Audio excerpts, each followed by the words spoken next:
Welcome to this week's look at the state of the New York City real estate market. This is for the week of October 14th to the 20th. We're going to get started in a moment. We're going to be looking at the luxury market, the Manhattan market, and the Brooklyn market. And then at the end, I'm going to sum it up and give you some strategies for this market. If you're an active buyer or seller, this will definitely be of use to you, so you're going to want to stick around for that.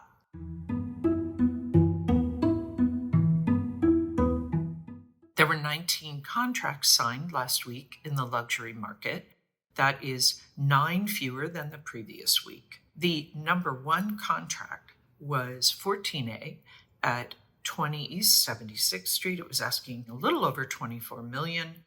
This condo has almost 5,000 square feet. It includes 3 bedrooms and 4.5 bathrooms. A 19 by 27 foot great room opens onto a terrace. This is in the Surrey Residences, which comprises 14 condos on the 11th through 16th floors above a 99-room hotel. Amenities include doorman, concierge, spa, fitness center, a rooftop terrace, plus a restaurant. The number 2 contract was 15AW at 555 West 22nd Street. It was asking just a little over $11 million.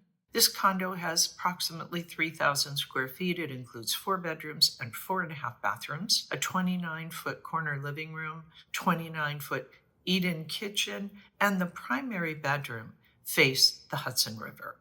The unit has northwest and east exposures. It's in a building called the Cortland, which opened sales in June of 2022. Amenities in this building include doorman, fitness center, golf simulator, pool, children's playroom, my favorite, a dog grooming room, and a rooftop terrace and garage. The total weekly asking price sales volume for last week, 143,884,990.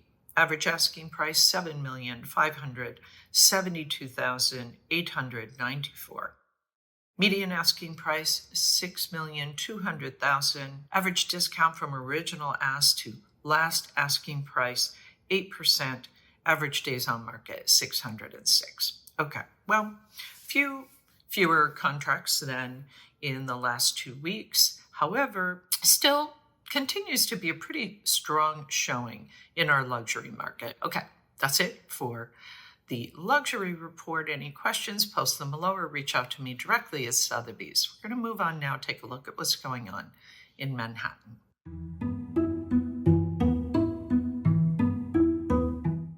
The inventory is up. For last week, 402 properties came on the market.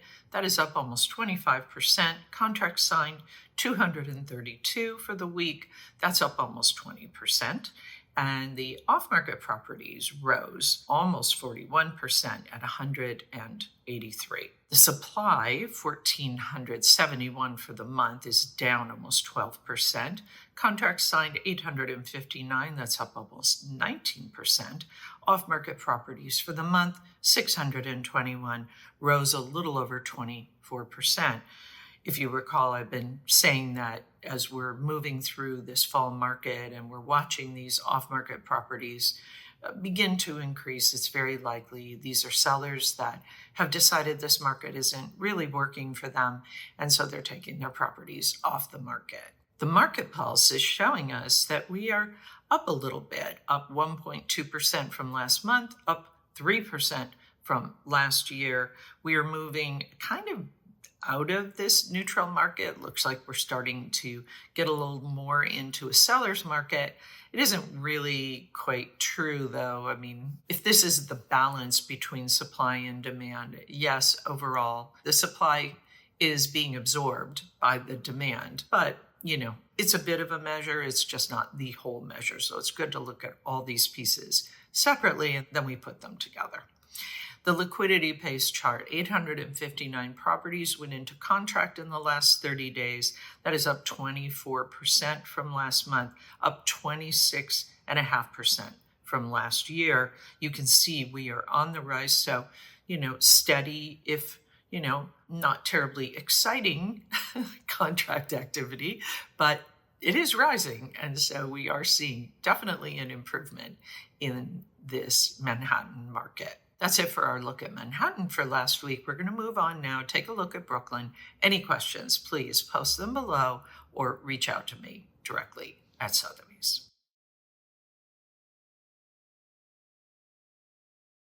Supply in Brooklyn also up for the week, just a little bit, little over 3% at 196.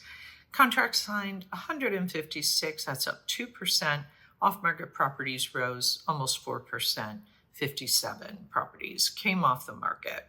The new supply for the month in Brooklyn, 800, that is down almost 21%. Contracts signed is up almost 22% at 574, and the off-market properties actually fell almost 9% at 270. This market pulse is showing that we are up almost 3% from last month, almost 2% from last year, also kind of rising, although at the tail end you can see it's just kind of starting to dip back down. The liquidity pace chart, 574 properties went into contract in the last 30 days. That is up a little over 26% from last month and about the same from last year. And just as with Manhattan, we are seeing a bit of a rise, a kind of a pickup in this Brooklyn market. So I'm going to wrap this up, give you my recommendations. If you're an active buyer or seller, you're definitely going to want to stick around for that. Any questions, just post them below. So 19 contracts were signed in the luxury market. 3 of those were in the trophy category. 14 were condos, 4 were co-ops, 1 was a townhouse. The majority of these were uptown. 13 were uptown, 6 downtown. In Manhattan and Brooklyn, those markets are effectively neutral. So kind of balanced, definitely showing signs of life, slight pickup in the inventory, slight pickup in the contract activity. The off-market properties were up for the week in Manhattan and the month, and in Brooklyn they were up for the week, but they were down for the month. So I want to take a look for a minute, because people, both buyers and sellers have been asking a lot about price cuts. So if we take a look at this price cut chart for Manhattan, we see that the price reduction data shows typical but slightly lower seasonal activity, suggesting some strength to current demand. If we take a look at the Brooklyn price cuts, we see that the price reduction data in Brooklyn is at a seasonal level, and it does not really betray any underlying market weakness.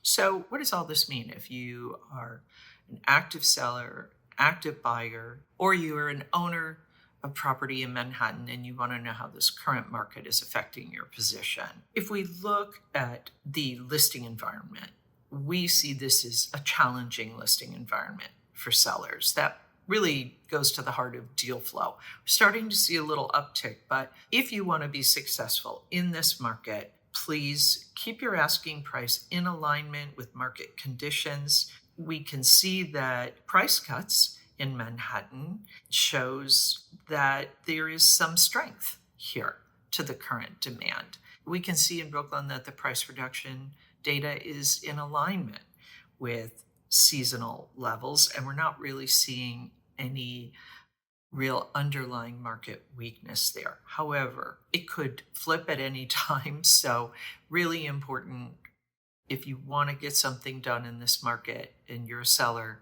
A big key to that is your asking price. And remember, asking price is not the selling price necessarily.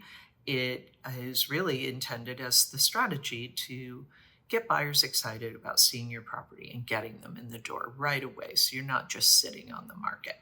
Buyers, the inventory is improving slightly for you, so you have some additional choices. Do keep in mind that we're not seeing huge price cuts. Prices seem to be fairly stable. So if you're very interested in a property and it's just come on the market, you might want to not be too aggressive in your offer if you really, really want it, because good chance you will have some competition and you don't want it scooped up. If it's been sitting for a while, that's a different story. You can be perhaps a little more aggressive in your opening offer. That is it for this week's look at the state of the New York City real estate market. As always, my thanks to the Olshan Luxury Report and to Urban Digs. The work they do helps me to help you to make great decisions. I'll be back next week with the very latest news on what's happening in the New York City real estate market. In the meantime, take care.